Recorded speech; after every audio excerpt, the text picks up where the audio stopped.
Hey guys, how are you? Thank you very much for coming back today. Today I'll be doing a poem called The Tuft of Flowers by Robert Frost. This poem covers the touch of nature and mankind and the connection between human beings, the way nature connects them. And of course, The Tuft of Flowers, the significance of the title itself is that it is one of the main, I don't want to say points talked about in the poem itself. Right. This poem introduces the themes that dominate the majority of Robert Frost's poetry in general.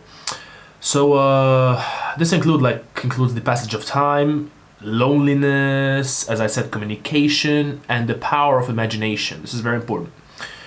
The use of a first person in this poem as a first person narrator makes the poem a more immediate and realistic experience, and the reader, as we read through this, we are drawn into the poet's world and the exploration of the theme, alright? Of course, with his aid.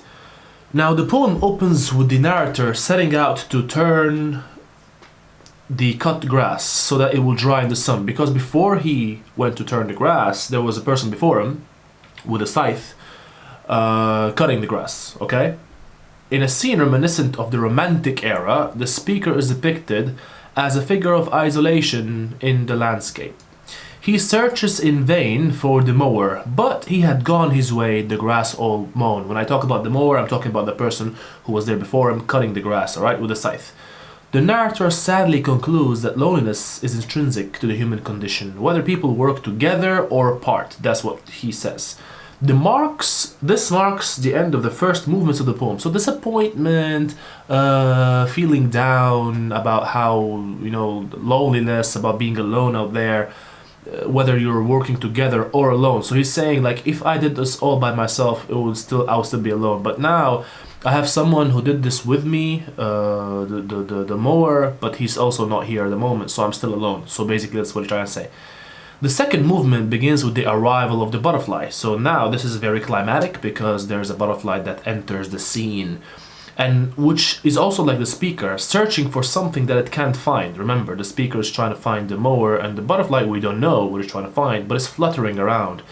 And it flutters in confusion around the withered flowers on the ground, and then returns to the poet, who prepares to continue with his work, right?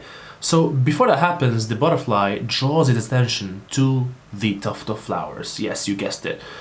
Beside a stream. So this leads us to the third movement, and unlike other flowers, these have been spared by the mower because he loved them. So here is the establishment of the connection between them, okay? He led them to flourish on the bank from sheer morning gladness. In the final movement, the poet examines the effect of his discovery. The flowers connect the mower and the narrator. Why? Because they both feel the same about this tuft of flowers. They both like it, they both adore nature, and hence nature connects both of them. Alright? So henceforth there is an uplifting in the mood of the poem. Okay? Through the power of the imagination, he is transported back through time to the early morning, when the birds sang as the scythe cut through the tall grasses. The speaker recognizes in the mowers a spirit kindred to my own, and can reach out across time and space to touch the thoughts of the absent laborer. So this connection forces the speaker to revise his earlier opinion that humans are destined to be lonely and alone.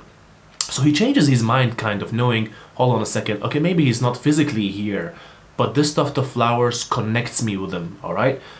The turning points of the poem are indicated by the use of the word but. So the speaker, who has eagerly sought the companionship of the mower, comes to the sad realization that he had gone his way, the grass all mown, and I must be, as he had been, alone. So almost immediately he is right away joined by another creature, the butterfly. Okay, so the narrator's mood undergoes a significant change. As I read, there's an uplifting in his mood.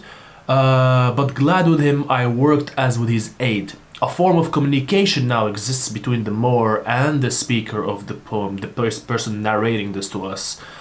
And it ends with the consoling thought that men work together whether they work together or apart. So the idea changes. He reviews what he said, and the mentality of his completely changes, as if he acknowledges that he was wrong about it. All right. So the theme of connection, the theme of loneliness, the theme of communication between two characters and nature, those are all very important.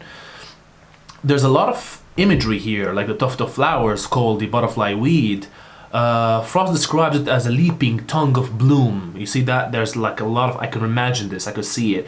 So the key word here is tongue, for the flowers speak to him, you get it? So like, he uses the words tongue, he plays with the words here like a pun, for the flowers to speak to him, bringing him a message from the dawn. A message from the dawn, but who was there at the dawn? The person with the scythe. Great, cutting the grass. So this message permits the speaker to commune imaginatively with the mower and hold brotherly speech with him. So the mower with his long scythe is suggestive of the Grim Reaper. This is very important.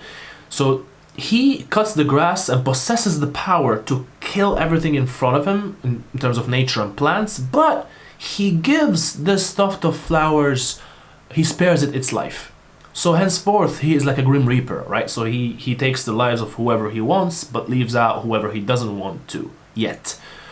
The mower should not be seen solely as a symbol of death, because this is a positive poem when it plays out at end.